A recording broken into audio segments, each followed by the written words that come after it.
Amis Seinois, amis Varois, bonjour, votre info midi du 13 bis TV. Nos titres, l'association Foyer Vallon-Berthe. Encore la semaine de la science. Les concerts classiques seinois. En sport, du rugby, déplacement des locaux à Bourg-en-Bresse et notre météo. Nous avons rencontré dans le cadre du forum des associations une animatrice du foyer Vallon-Berthe. Elle nous a présenté les activités diverses de ce foyer.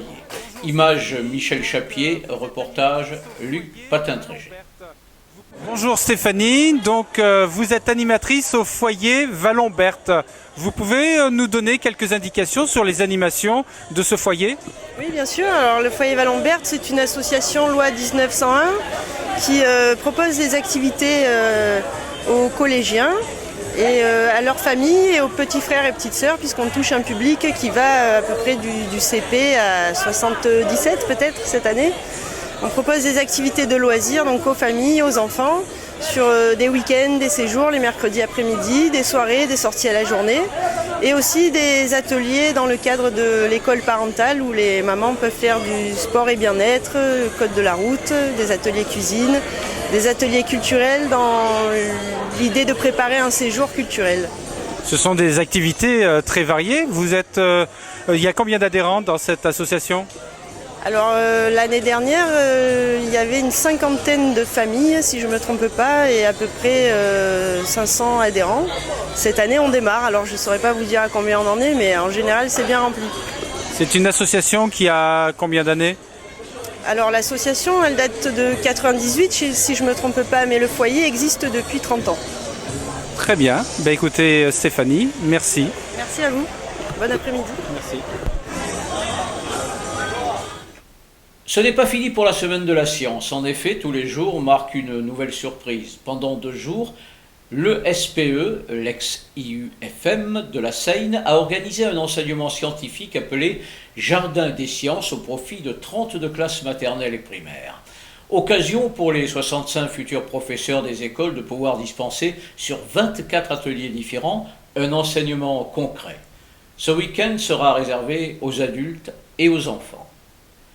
Le sympathique Robert Andréosi, ce Seinois qui pendant plus de 15 ans fit le bonheur de l'Opéra Comique de Paris, nous parle de sa voix de ténor, d'une association qui lui tient à cœur, les concerts classiques seinois.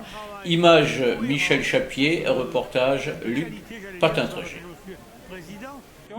C'est une association que nous avons remontée il y a quelques années, qui était complètement tombée, et de par un travail cohérent, de qualité, j'allais dire, c'est pas parce que je suis président, mais nous avons réussi à avoir une écoute assez importante dans la ville de la Seine. C'est une association qui fait chaque fois le maximum de la salle Apollinaire. C'est toujours pratiquement toujours plein, ce qui n'a pas été le cas du début. Nous avons bien travaillé, mais malheureusement, pour obtenir la qualité, il faut lâcher un petit peu d'argent. Et c'est le problème. Alors, nous avons besoin, bien entendu, de la subvention de la mairie. Les gens ne paient pas parce que c'est très difficile de faire payer. Il y a un tableau à l'entrée et les gens donnent ce qu'ils veulent.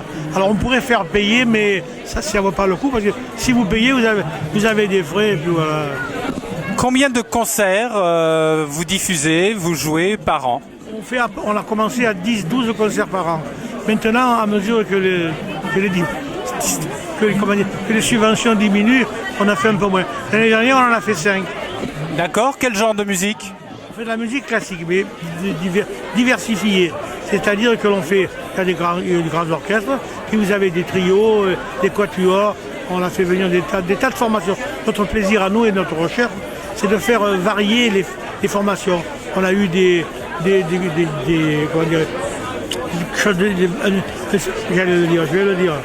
un concert de musique de cuivre, puis aussi une quatuor de basson, un trio, puis on a fait quelquefois quelques chanteurs, mais c'est moins, les gens malheureusement sont moins attachés, puis on est obligé de mettre qu'un chanteur si on veut le payer, ça coûte trop cher. Alors qu'en ensemble, on finit par avoir de bonne qualité, avec un prix raisonnable, et nous arrivons à faire un magnifique concert. Nous vous rappelons que ce soir, à partir de 19h, les Tréteaux de Bourradé, dans le cadre de ces vendredis, vous convient à un concert animé par le groupe Subjazz Project.